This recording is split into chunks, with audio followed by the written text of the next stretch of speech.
Welcome to Africa Live from Nairobi. I'm Beatrice Marshall. Also ahead on the program,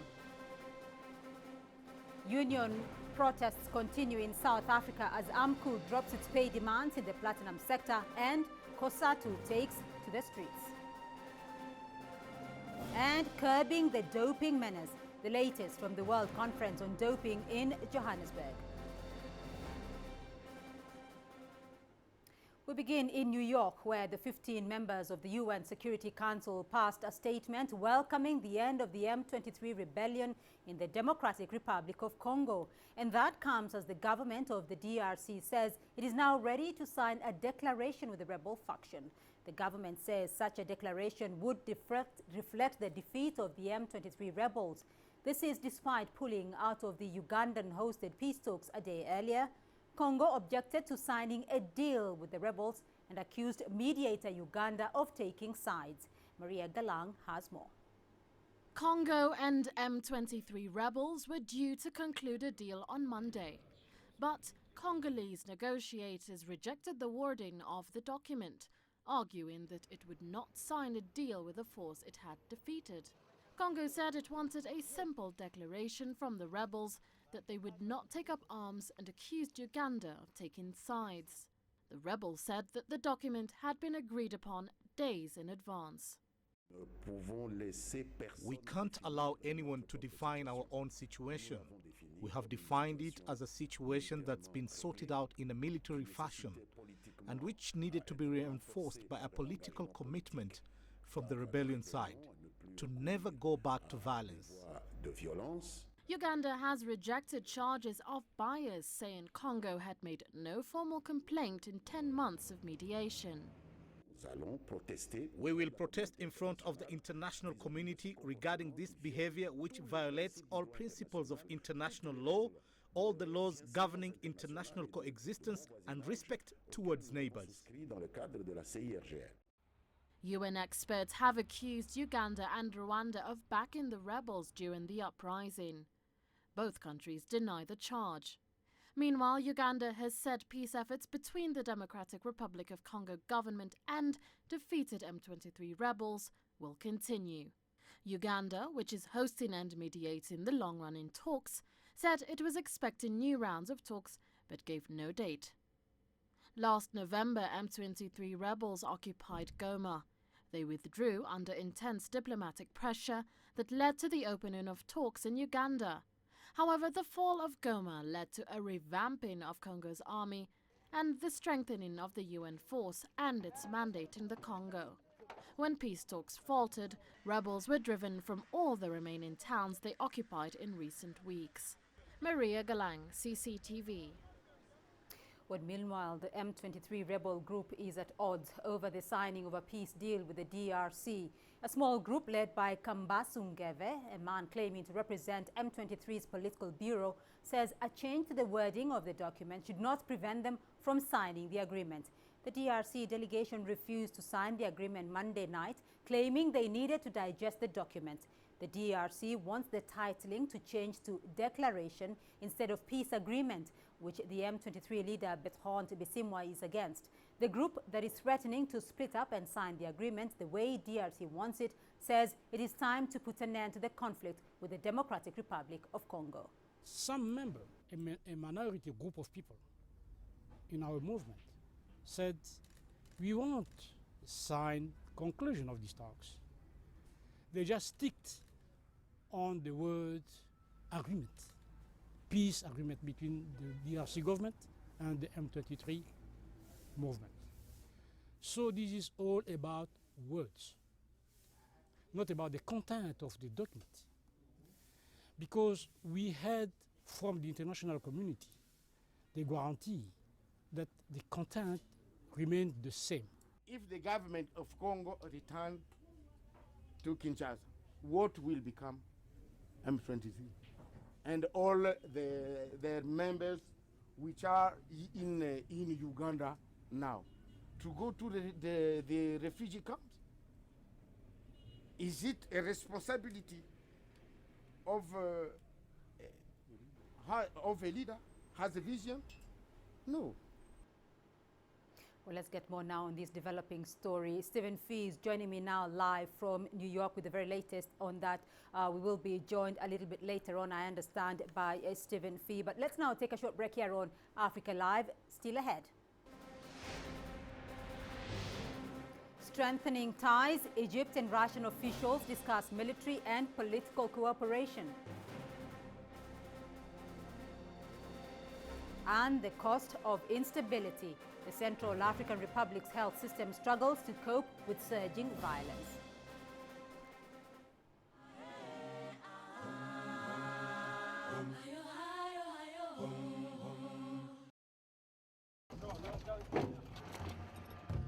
UN-backed Congolese forces have finally driven out General Sultani Makenga and his M23 rebels, ending a bloody civil war in eastern Congo. The M23 says it has done what it was asked to do, and now the international community must push for a peace deal. Can peace finally come to this vast African country?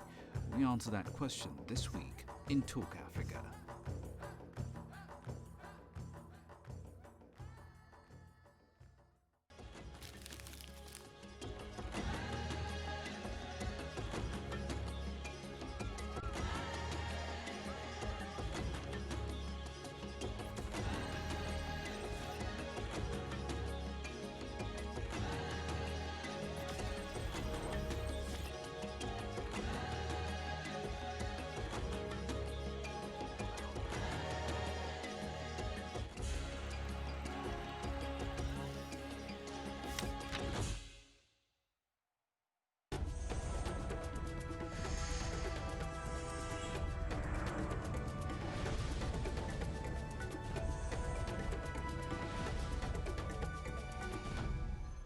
Let's return now to our headline story on the developments in the Democratic Republic of Congo, where the 15 members of the UN Security Council have passed a statement welcoming the end of the M23 rebellion in the eastern DRC. Stephen Fee joins me now live from New York. Stephen, what do we know about the statement passed by the UN Security Council?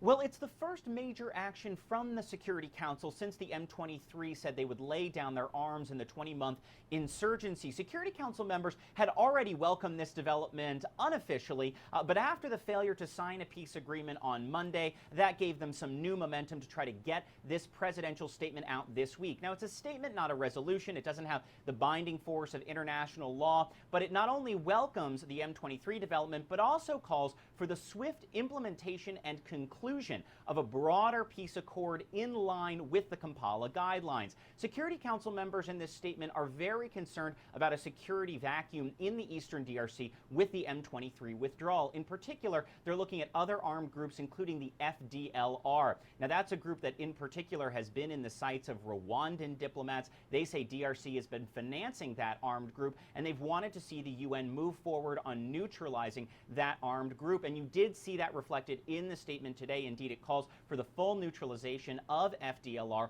along with other armed groups, and welcomes similar language that we've heard from President Joseph Kabila and the head of the UN's mission, MONUSCO. That's Martin Kobler, who's based there. All right, Stephen, Kinshasa, though, and the M23 rebels still not yet signed that statement there, that peace agreement or peace declaration, as they want to call it, with an accord still unsigned, though, between the DRC and M23. And what's the UN's position, though, about that at this time?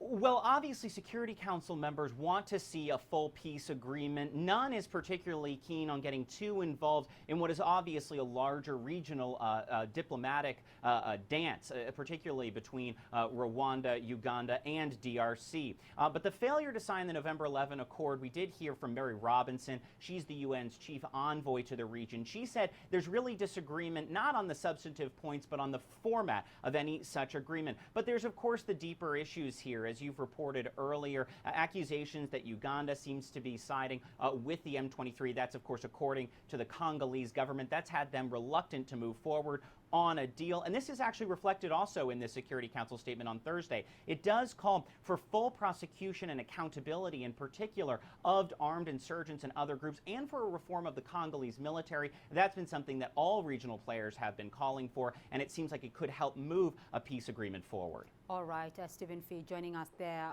from New York. Thank you. Now, talks are underway in Cairo that could change the diplomatic landscape of North Africa and the Middle East. Egypt's foreign and defense ministers have been meeting their Russian counterparts. Military and political collaboration is high on that agenda. CCTV's Adel Mahroui tells us more. A rare meeting for very powerful ministers, and for both sides, a chance to revive an old friendship. This visit is an extra step in the process to revitalize the relations between Egypt and Russia. We are building on what we have and communicating for a better future for all. Until recently, America had been Egypt's most powerful ally, a crucial component of Washington's Middle East policy that received billions in military aid in return for compliance.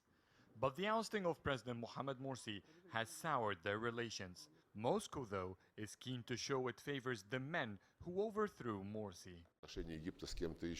Egypt is an essential partner in the Middle East. It's a Russian benefit that Egypt becomes stable.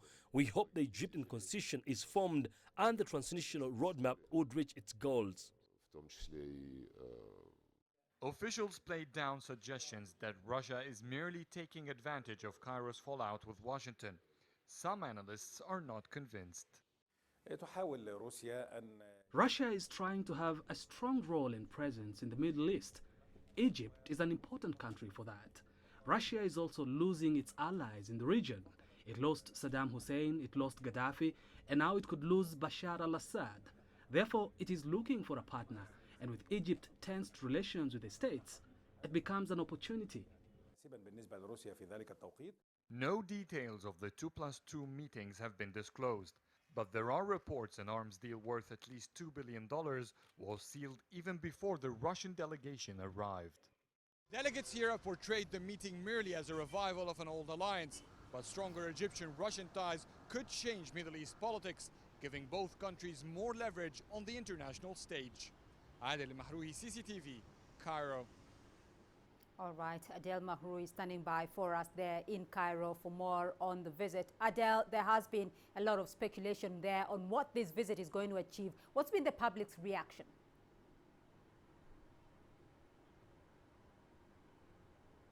Well, Egyptians in general are very happy with this visit. For decades, Egyptians have been resenting the American interference and influence over Egyptian politics and in the Middle East as well. As you know, if we're talking in a popular sense, Egypt, for the Israeli and Palestinian conflict, they regard the Israelis as, or Israel as a government, as an enemy, and therefore all its allies to most Egyptians are not friendly, and therefore there's this perspective of the United States. And also when they remember one of their favorite presidents, Gamal Abdel Nasser, they remember the strong relationship and partnership between Egypt and the Soviet Union at that time. And in a sense, many Egyptians miss that in the street, and they see that such moves might be once again a return to one of their most favorite times in recent history. Adel, the talks though are set to continue. What's to be expected in coming days?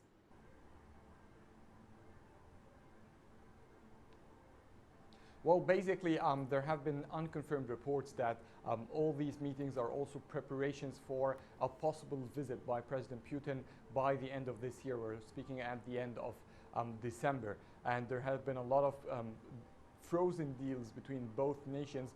Some of them includes a partnership in establishing peaceful nuclear plants to develop or to produce electricity for Egypt, sponsored or built by the Russian government or Russian companies. So the possibilities are very wide, and this is actually what both foreign ministers today stressed on in their meeting. They said that as the state of emergency have been lifted, the Russian government will also lift its precautions or its warning for Russian tourists to come and visit Egypt.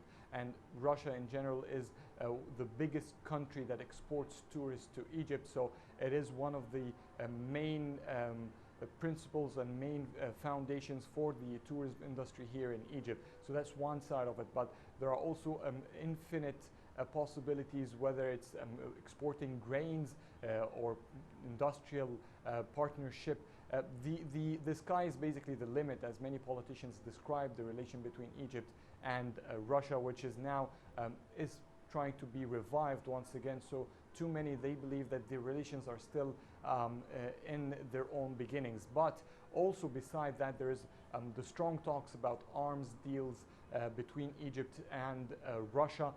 So far, there have been at least $2 billion at least from the Russian government which will be paid by the United Arab Emirates, and there is also a regular continuation of the support of the Russian forces or the Russian weapons and artilleries that the Egyptian government has.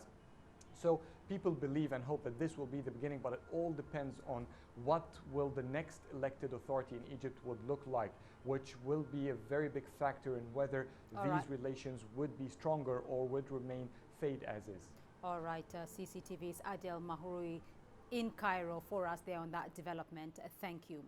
Now, a French priest has been kidnapped in northern Cameroon. Georges van der Bosch was seized near the border with Nigeria. Nigerian Islamist group Boko Haram is known to operate there. CCTV's Deji Badmas has more. The French government says it had warned people the area was dangerous, but that Georges van der Bosch chose to remain. He'd been in Cameroon since 2011 and had been meeting some nuns on Wednesday night when armed men took him away on foot. The incident bears all the hallmarks of a Boko Haram operation. And if the group did carry out this kidnapping, then it is very likely they have crossed the border into Nigeria with their victim. Earlier this year, Boko Haram kidnapped 7 members of a French family in northern Cameroon and held them for 2 months before they were paid a ransom. Thousands have been killed in attacks blamed on Boko Haram in recent years. Nigeria has all but declared a war on the group. Deji Badmos, CCTV, Lagos, Nigeria.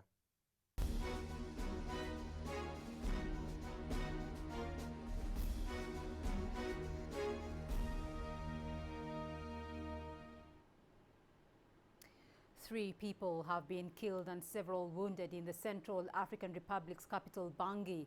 Violent clashes erupted after demonstrators threw stones at the motorcade of transitional President Michel Jododia, whom Seleka rebels brought to power. Police and members of the paramilitary gendarme force intervened and opened fire. Jododia dissolved the Seleka earlier this year in a failed effort to re-establish order. The Central African Republic has descended into chaos since Northern Seleka rebels seized Bangui in March, ousting President Francois Bozize and igniting sectarian violence. Well, it's been 8 months now since rebels seized control of the Central African Republic, and since then the country has degenerated into near anarchy, with rival gunmen jostling for territory and power. For ordinary people, every day is a fight for survival. CCTV's Robert Nagila filed this report. Kabru Gypsy has just been through the most harrowing 24 hours of her life. Her daughter, just turned 2, almost died before her eyes. I came yesterday but had no money. Then she just got worse. Karu has malaria, one of the many children in this city sick with the disease. And just like them, Karu's family had no money to pay for treatment. So her mother gave up the family's most prized possession. Across Africa, we take cell phones for granted. But here in Bangui, they can be the difference between life and death. The rebels that seized control in March have spent the month since then squabbling over spoils and worse. According to UN officials and rights groups, they've terrorized the population, murdered and raped, and of course, looted. Hospitals were among the first targets. Outside the capital, there are no government hospitals functioning anymore.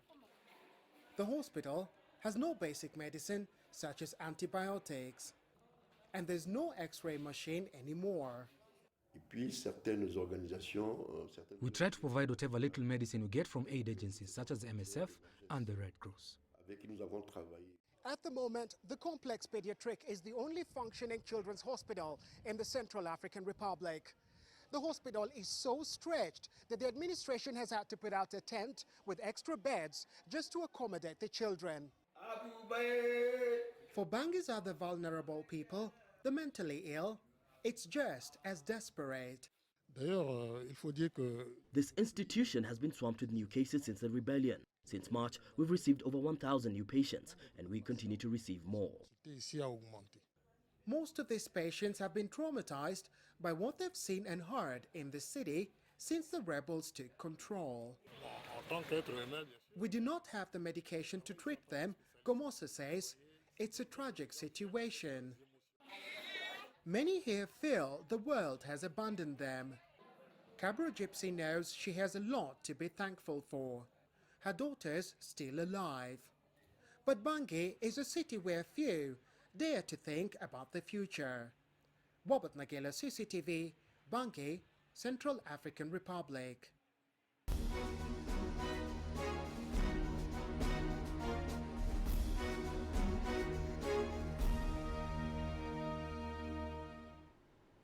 You're watching Africa Live, still ahead on the program. Fixing Somalia, the challenges AMISOM troops face in stabilizing Somalia when we return.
You're watching Africa Live. I'm Beatrice Marshall in Nairobi. Kenyan forces fighting in southern Somalia say they need reinforcements.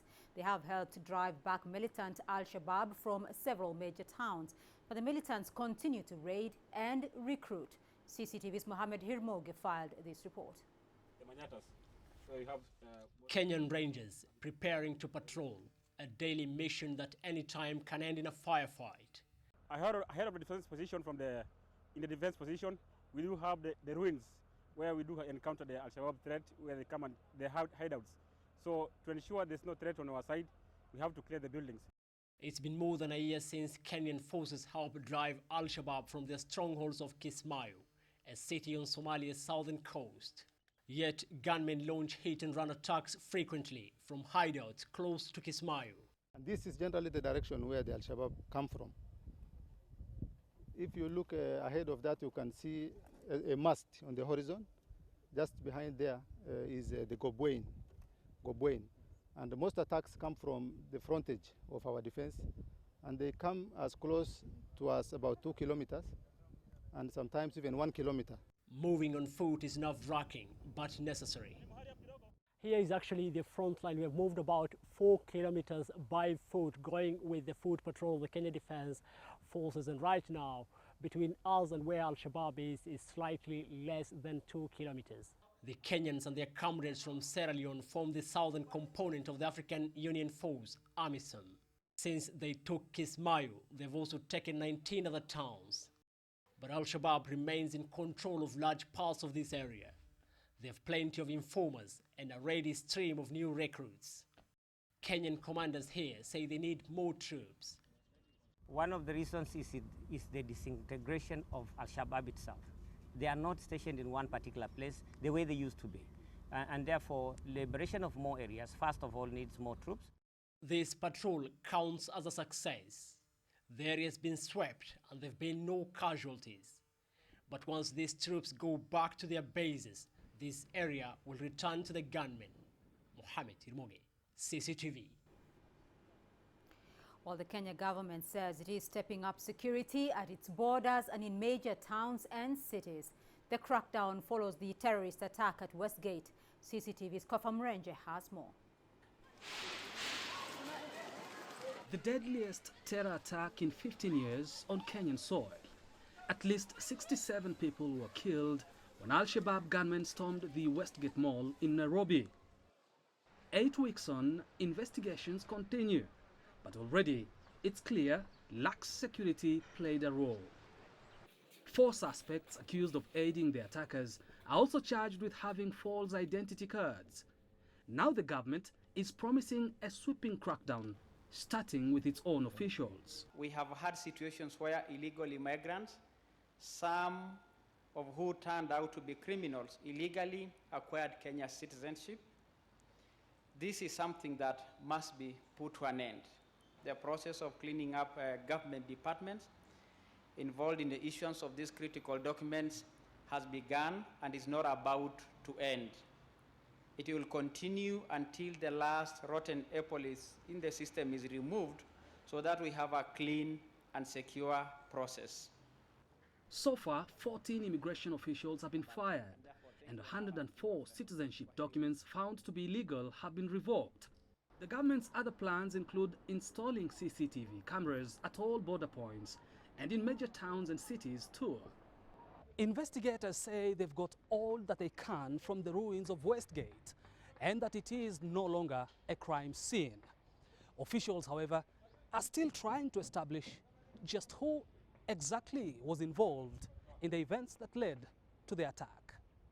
Would you say that corruption also played a part in the attack that happened at Westgate? I want to leave matters Westgate, as we know that the process of investigation still continues, and therefore I request to say that once that phase of Westgate is conclusively dealt with, then we will come back to you. Security has already been tightened in Westgate's wake, but many remain nervous and continue to avoid Nairobi's malls. Kofa Mrenje, CCTV, Nairobi, Kenya. Well, in 2012, it was reported that the Al-Shabaab group was recruiting an increasing number of non-Somali converts from Kenya. Referred to as the Kenyan Mujahideen by Al-Shabaab's core members, the converts are typically young and overzealous. Reports indicate that areas in coastal Kenya and Tanzania, such as Mombasa and Zanzibar, are especially vulnerable for recruitment. And according to the governor of Kenya's Mombasa County, Ali Hassan Joho, poverty has made them easier targets for the group's recruiting activities. Poverty plays a big role here. That is why we have to do all that we can to ensure we create opportunities. We deal with issues of allowing our young people to become entrepreneurs. We deal with issues of formulating policies that is pro-employment, pro-opportunities. So as a county, we are currently dealing with policy issues of how we can create that environment for people to come out of poverty and be able to sustain their livelihood.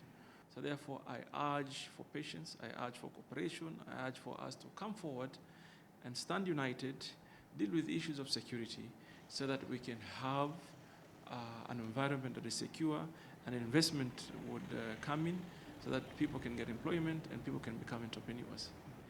But you must also appreciate of our proximity with our neighboring country, which is Somalia, and the situation in Somalia. And given the porous border around these two nations, and of course the Indian Ocean. Authorities in Zimbabwe are seeking funds to boost anti-poaching patrols, and that's after poachers killed more than 100 elephants in the country's largest national park. The Wildlife Ecological Trust Fund, set up by government, is targeting the business community to put up the money. CCTV's Farai Mwalkutuya has more. The trust fund was hurriedly put together but has hit the ground running. Already, 5 new vehicles have been secured. Now it's looking for more money. Top priorities are at least 10 more vehicles and a mobile base station to enable communication between rangers, often isolated for days at a time in the vast park. The Parks and Wildlife Authority is understaffed and last month made an appeal to some of its former rangers to return to work. It needs money to pay the new manpower, but that's not all. The ones who are there don't have the basic requirements. They don't have a kit bag, because when you go as a ranger, you basically are going to sleep in the bush. So you need your kit bag with your torch and your light and what. So those basic necessities they don't have. The flurry of activity has been sparked by the poisoning of waterholes using cyanide. Hwange National Park is a dry, arid area, and boreholes are used to supplement the sparse natural water sources. Of the 70 boreholes in the park, only 34 are working. We want to make sure that all the boreholes are functional so that there's no concentration of animals at particular areas. The problem is that when there's that concentration and that point of drinking is poisoned, then you are losing massive numbers of animals. The Ecological Fund says it needs $50 million to completely eradicate poaching, but says the immediate requirement is $5.7 million. Meeting the targets may be difficult in the short term given the economic situation on the ground. However, authorities here are confident that they can tap into the groundswell of public support for anti-poaching to achieve a victory in the long term. Conservation experts say those who live in areas surrounding national parks are key to winning the fight against poaching of elephants and black rhinos, which are close to disappearing. People in the communities know what's going on. We will not save the rhino till the people want to save rhino. There seems to be light at the end of the tunnel. Rangers in Hwange say they have been receiving bags of cyanide poison surrendered by villagers in the area. Farai Mwalkutuya, CCTV, Harare, Zimbabwe.